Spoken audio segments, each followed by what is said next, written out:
यह Bible in one year का हिंदी प्रकरण है। 101वां दिन। 8 बातें जो परमेश्वर के लिए मायने रखती हैं। मेरे माता पिता महान माता पिता थे। उनकी मान्यताएं मजबूत थी। मैं और मेरी बहन इस दुविधा में थे कि उनके लिए क्या मायने रखता है। ईमानदारी मेरे पिता के लिए सबसे मायने रखती थी। मुझे याद है मेरे पिता कहा करते थे, विश्वास रखने के लिए मुझसे उम्मीद की जाती है। उन्होंने ईमानदारी को सबसे ज्यादा मूल्यवान समझा और कभी-कभी वे उस मानदंड को बनाए रखने के लिए काफी विवेकहीन हद तक गए। एक अवसर पर जब उनकी सगाई हुई थी लेकिन शादी नहीं हुई थी, वह और मेरी माँ गलत बस में चढ़ गए। बस कंडक्टर ने पैसे लेने से मना कर दिया क्योंकि वे थोड़ी दूर तक ही गए थे। उन्होंने बस की कंपनी को यह किराया भिजवाया। उन्होंने इसे लौटा दिया। इसमें काफ़ी लंबी बातचीत होती रही जिसे मेरी माँ को समझने में काफ़ी परेशानी हुई। उन्होंने इसका इतना मजाक उड़ाया जिसकी वजह से सगाई लगभग टूट गई थी। मुझे याद है मेरे बचपन में ऐसी कई घटनाएं हुई थी। मेरे पिता थोड़े ज्यादा सख्त थे लेकिन मेरी बहन और मैं इस दुविधा में थे कि उनके लिए सबसे ज्यादा क्या मायने रखता है। ईमानदारी। हमारे आज के लेखांश में हम कुछ बातों को देखेंगे जो परमेश्वर के लिए सच में मायने रखती हैं। भजन संहिता 44 का 1 से 12 तक। नंबर 1, भरोसा। आप अपना भरोसा किस पर रखते हैं? अपना भरोसा सही जगह पर लगाना महत्वपूर्ण है। आखिरकार आपका भरोसा अपने बल पर होना चाहिए। वे न तो अपनी तलवार के बल से, मैं अपने धनुष पर भरोसा न रखूंगा। बजाय इसके आपको प्रभु पर भरोसा रखना चाहिए। परंतु तूने ही हमें द्रोहियों से बचाया है। इस भजन के लेखक आगे और पीछे देखते हैं। जब वह पीछे देखते हैं तो वह कहते हैं, परंतु तेरे दाहिने हाथ और तेरी भुजा और तेरे प्रसन्न मुख के कारण जयवंत हुए, क्योंकि तू उनको चाहता था। जब वह आगे देखते हैं तो वह कहते हैं, हे परमेश्वर, तू ही हमारा महाराजा है। तेरे सहारे से हम अपने द्रोहियों को ढकेल कर गिरा देंगे। तेरे नाम के प्रताप से हम अपने विरोधियों को रौंदेंगे। तूने ही हमारे बैरियों को निराश और लज्जित किया है।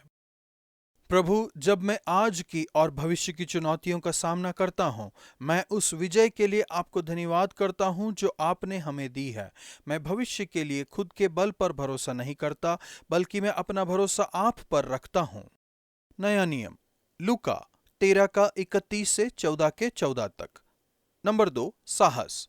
नेल्सन मंडेला ने कहा है, मैंने जान लिया है कि साहस डर का नहीं, रहना नहीं है, बल्कि इस पर जय पाना है। बहादुर वह नहीं होता जिसे डर नहीं लगता, बल्कि वह होता है जिसे डर पर जय पाली है। क्या आपने कभी पाया है कि कभी-कभी आप डर की वजह से निर्णय लेते हैं? इसमें कोई आश्चर्य नहीं है। मानवीय तौर पर कहा जाए तो 3 साल की सेवकाई के बाद यीशु को क्रूस पर चढ़ाया गया था। वह बहुत साहसी थे। जब यीशु से कहा गया कि यहाँ से निकलकर चला जा, क्योंकि हेरोदेस तुझे मार डालना चाहता है, तो उसने उनसे कहा, जाकर उस लोमड़ी से कह दो। यहाँ हम देखते हैं कि यीशु उस समय के सबसे शक्तिशाली और दुष्ट का सामना करने को तैयार थे, और ना ही यीशु शास्त्रियों और फरीसियों का सामना करने से डरे थे। उन्होंने उन्हें नहीं रोका। उन्होंने अक्सर उनकी संगति में समय बिताया था। उनकी इच्छा उन लोगों के साथ मिलकर खाने पीने की रही होगी जो उन्हें पसंद करते थे, बजाय उन लोगों के साथ जो शक्की और अपमानजनक थे, जो हर दिन पर नजर रखा करते थे। उन्हें शब्द के दिन उस व्यक्ति को चंगा करने जिसके जोड़ों में बहुत ज्यादा सूजन थी और इस विषय पर फरीसियों की निंदा का सामना करने का साहस था। नंबर 3, करुणा। जब आप लोगों से मिलते हैं तो क्या आपका दिल करुणा से भर जाता है? यीशु के दिल में किसी व्यक्ति, उदाहरण के लिए बीमार व्यक्ति को चंगा करना के लिए ही नहीं, बल्कि पूरे यरूशलेम के लिए करुणा थी। इस लेखांश में वह परमेश्वर के शहर के प्रति प्रेम के लिए ममता की कल्पना का उपयोग करते हैं। कितनी बार मैंने यह चाहा कि जैसे मुर्गी अपने बच्चों को अपने पंखों के नीचे इकट्ठा करती है, वैसे ही मैं भी तेरे बालकों को इकट्ठा करूं। दिलचस्प तरीके से वह बड़ी स्वाभाविकता से खुद को परमेश्वर की जगह रखते हैं। बाइबल में स्त्री और पुरुष दोनों के लिए कल्पना लागू की गई है। यीशु ने हमारे लिए क्रूस पर अपने प्राण देकर अपनी करुणा दिखाई है। येलोस्टोन नेशनल पार्क में आग लगने का वर्णन किया गया। जब जंगल का एक अधिकारी नुकसान का आकलन करने गया तो उसने पेड़ के नीचे एक चिड़िया को देखा जो मरी हुई थी, काली और कार्बनाइज्ड। यह दिल दहला देने वाला दृश्य था, इसलिए उसने लकड़ी से उस चिड़िया को धकेला। अचानक उसके पंखों के नीचे से 3 छोटे छोटे चूजे डरकर बाहर निकले, क्योंकि चिड़िया ने करुणा से भरकर अपने चूजों की खातिर मरना पसंद किया। पंखों के नीचे ये चूजे जीवित थे। उसी तरह से यीशु ने हमें बचाने के लिए अपने प्राणों का बलिदान किया। नंबर 4, नम्रता। क्या आप दूसरों की तुलना में अपनी अवस्था के कारण चिंतित हैं? यीशु नम्रता के बारे में कहते हैं। वह हमें सबसे नीची जगह में बैठने के लिए कहते हैं। वह कहते हैं, सभा में आदर का स्थान ग्रहण ना करो, क्योंकि जो छोटा है वह बड़ा किया जाएगा। जैसा कि बाइबल में लिखा है, जो कोई अपने आप को बड़ा बनाएगा वह छोटा किया जाएगा, और जो कोई अपने आप को छोटा बनाएगा वह बड़ा किया जाएगा। नंबर 5, गरीबी। क्या आपको प्रभावशाली और अमीर के साथ समय बिताने की इच्छा होती है जो आपको फिर से धन दे सकते हैं? वचन बार बार गरीबों पर आ जाता है। हम इसे आज के नए नियम और पुराने दोनों के लेखांश में देखते हैं।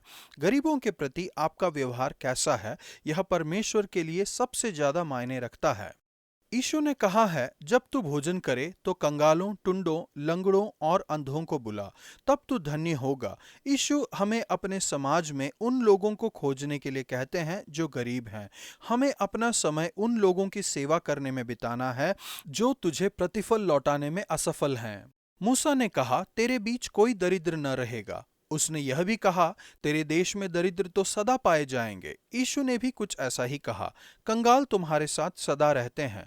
वास्तविकता यह है कि गरीब हमारे बीच सदा पाए जाएंगे, लेकिन इसका यह मतलब नहीं कि हमें गरीबी को मिटाने का प्रयास नहीं करना चाहिए। प्रभु यीशु, मुझे अपने जैसा बनने में मेरी मदद कीजिए, ज्यादा साहसी, ज्यादा दयालु और ज्यादा नम्र। गरीबों के प्रति मुझे आपके जैसा हृदय दीजिए, आपकी नजरें उन्हें देखने के लिए और आपका हृदय उनकी सेवा करने के लिए। पुराना नियम, व्यवस्था विवरण 15 का 1 से 16 के 20 तक। नंबर 6, उदारता। क्या आपने कभी खुद को थोड़ा मतलबी या कंजूस महसूस किया है? पूरी बाइबल में उदारता का सिद्धांत है। यदि तेरे भाइयों में से कोई तेरे पास दरिद्र हो, तो अपने उस दरिद्र भाई के लिए न तो अपना हृदय कठोर करना और न अपनी मुट्ठी कड़ी करना, बजाय इसके अपना हाथ ढीला करना। जिस वस्तु की घटी उसको हो, उसका जितना प्रयोजन हो उतना अवश्य अपना हाथ ढीला करके उसको उधार देना और ब्याज न लेना। तू अपने देश में अपने दीन दरिद्र भाइयों को अपना हाथ ढीला करके अवश्य दान देना। नंबर 7, याद रखना। परमेश्वर ने आपके लिए जो कुछ भी किया है, क्या आप उसे आसानी से भूल जाते हैं? परमेश्वर के लोगों से कहा गया था कि इस बात को स्मरण रखना कि तू भी मिस्र देश में दास था। तुझको मिस्र देश से निकालने का दिन जीवन भर स्मरण रहेगा। फसह के महापर्व के एक हिस्से के रूप में सप्ताह और तंबू का संबंध स्मरण रखने से था। प्रभु भोज का एक पहलू यह है कि यह हमेशा हमें यीशु की मृत्यु और पुनरुत्थान की, पाप और मृत्यु की गुलामी से मुक्ति की और आपको परमेश्वर को जानने और जीवन को अपनी सभी परिपूर्णता में यानी अनंत जीवन पाने की याद दिलाता है। नंबर 8, न्याय। क्या आपको न्याय के बारे में ख्याल रहता है? परमेश्वर के लिए न्याय ज्यादा महत्वपूर्ण है। परमेश्वर के लिए ईमानदारी मायने रखती है। मेरे पिता सही थे। न्यायी और सरदार नियुक्त कर लेना जो लोगों का न्याय धर्म से किया करें। तुम न्याय न बिगाड़ना, तू न तो पक्षपात करना, जो कुछ नितांत ठीक है उसी का पीछा पकड़े रहना। कानून के नियम सच में मायने रखते हैं। हम पूरी दुनिया में भयंकर अन्याय देखते हैं और इसके परिणाम स्वरूप ऐसे स्थान भी हैं जहां कोई न्यायाधीश नहीं है या वहां के न्यायाधीश निष्पक्षता से न्याय नहीं करते। दुनिया में ऐसे कई हिस्से हैं जहां पुलिस और न्यायाधीश घूस लेते हैं। इसलिए इस आज्ञा का महत्व और भी बढ़ जाता है। न तो घूस लेना, क्योंकि घूस बुद्धिमान की आंखें अंधी कर देती है और धर्मियों की बातें पलट देती हैं। जहां कानून के नियम मजबूत नहीं हैं, वहां निर्दोषों को पकड़कर जेल में डाल दिया जाता है, सिर्फ इसलिए क्योंकि किसी ने बेईमानी की है और घूस लिया है। प्रभु, मेरी मान्यताएं ज़्यादा से ज़्यादा आपकी मान्यताओं के समान हों। मेरे विचार और मेरे तरीके आपके विचारों और आपके तरीकों के समान हों। मेरे लिए वही मायने रखता हो जो आपके लिए मायने रखता है। लूका 13 का 34। हे यरूशलेम, तू जो भविष्यद्वक्ताओं को मार डालती है और जो तेरे पास भेजे गए हैं उन्हें पत्थरवाह करती हैं। कितनी बार मैंने यह चाहा कि जैसे मुर्गी अपने बच्चों को अपने पंखों के नीचे इकट्ठा करती है, वैसे ही मैं भी तेरे बालकों को इकट्ठा करूं, पर तुमने यह न चाहा। इसने फिर भी यीशु का दिल तोड़ा होगा। आज का वचन, परंतु जब तू बोझ करे तो कंगालों, टुंडों, लंगड़ों और अंधों को बुला, तब तू धन्य होगा, क्योंकि उनके पास तुझे बदला देने को कुछ नहीं, परंतु तुझे धर्मियों के जी उठने पर इसका प्रतिफल मिलेगा। लूका 14:13-14।